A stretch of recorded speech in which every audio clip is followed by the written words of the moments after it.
Good morning everyone. Deepti S के education hub channel पर आपका स्वागत है। पिछले वीडियो में हम वर्ग और वर्गमूल के बारे में पढ़ चुके हैं। आज हम प्रश्नावली 6 घन और घनमूल का अध्ययन करेंगे।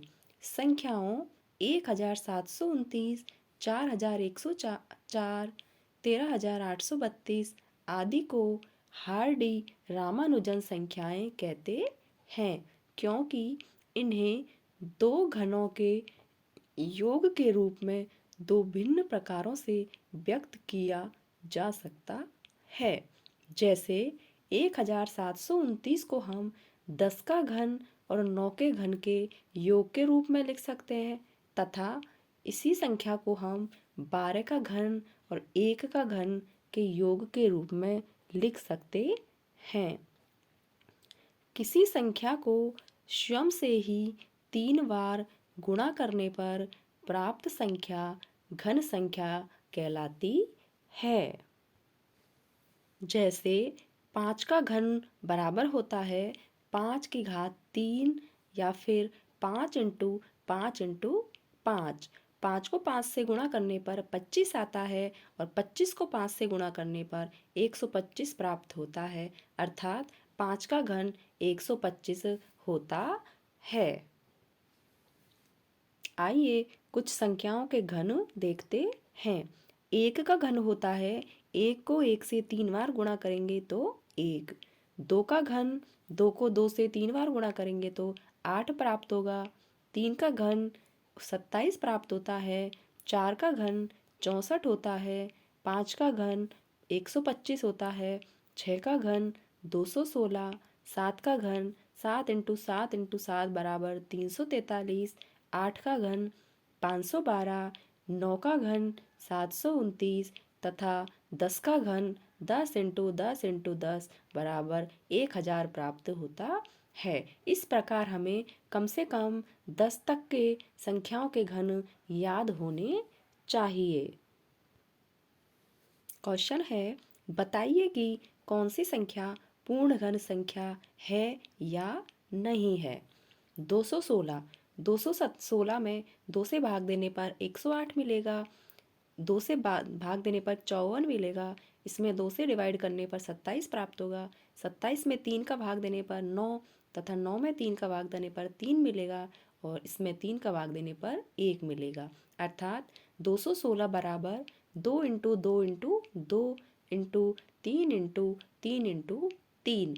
चूँकि हम वर्ग में 2 के जोड़े बनाते हैं और घन में हम 3 संख्याओं के जोड़े बनाते हैं, तो हम देखेंगे कि इसमें 2 3 बार आया है और 3 भी 3 बार आया है, अर्थात यह इसमें तीनों का एक जोड़ा बनेगा और इसमें 3 का भी एक जोड़ा बनेगा, अर्थात यह एक पूर्ण घन है। नेक्स्ट संख्या है 100। 100 में 2 का भाग देने पर 50 मिलेगा। 50 में 2 का भाग देने पर 25।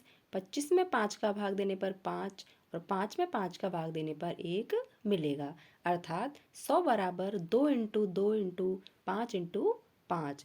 चूँकि हम घन घन ज्ञात कर रहे हैं और घन में हमने देखा कि प्रत्येक अंक के 3 के जोड़े बनते हैं। यहाँ पर दो अंक की 2 ही संख्याएं हैं और 5 की भी 2 ही संख्याएं हैं, अर्थात यहाँ 1 2 नहीं है और 1 5 नहीं है, इसलिए यह एक पूर्ण घन नहीं है।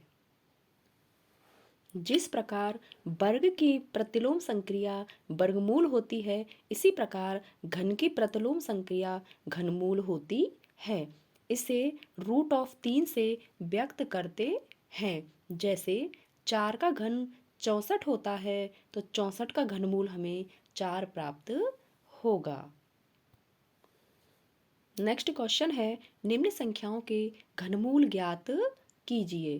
पहला है 10,648। इसमें हम 2 से डिवाइड करेंगे तो 5,324 प्राप्त होगा। 2 से डिवाइड करने पर 2,662 होगा। इसमें 2 से डिवाइड करने पर 1,331 प्राप्त होगा। फिर 11 से भाग देने पर 121। इसमें पुनः 11 से भाग देने पर 11 और इसमें 11 से भाग देने पर 1 मिलेगा। अर्थात 10,648 को हम 2 into 2 into 2 into 11 into 11 into 11 के रूप में लिखेंगे और इसका घनमूल निकालेंगे तो इन तीनों दो में से एक 2 लेंगे और तीनों 11 में से एक 11 लेंगे और गुणा करने पर हमें 22 प्राप्त होगा। इस प्रकार इस संख्या का इस संख्या का घनमूल हमें 22 मिलेगा।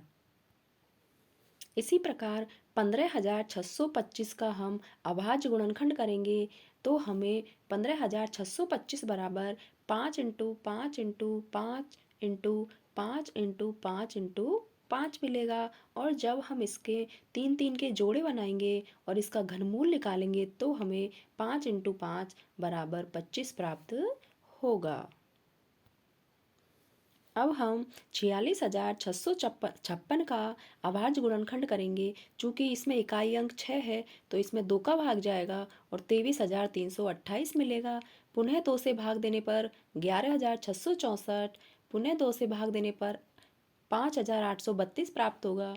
2 से भाग देने पर 2,916 तथा पुनः 2 से भाग देने पर 1,458 मिलेगा। इसमें 2 का भाग देने पर 729 मिलेगा। 729 में 3 का भाग देने पर 243 मिलेगा तथा पुनः 3 का भाग देने पर 81 मिलेगा। इसमें 3 का भाग देने पर 27 प्राप्त होगा। 27 में 3 का भाग देने पर 9 प्राप्त होगा। 9 में 3 का भाग देने पर 3 मिलेगा तथा 3 में 3 का भाग देने पर 1 मिलेगा।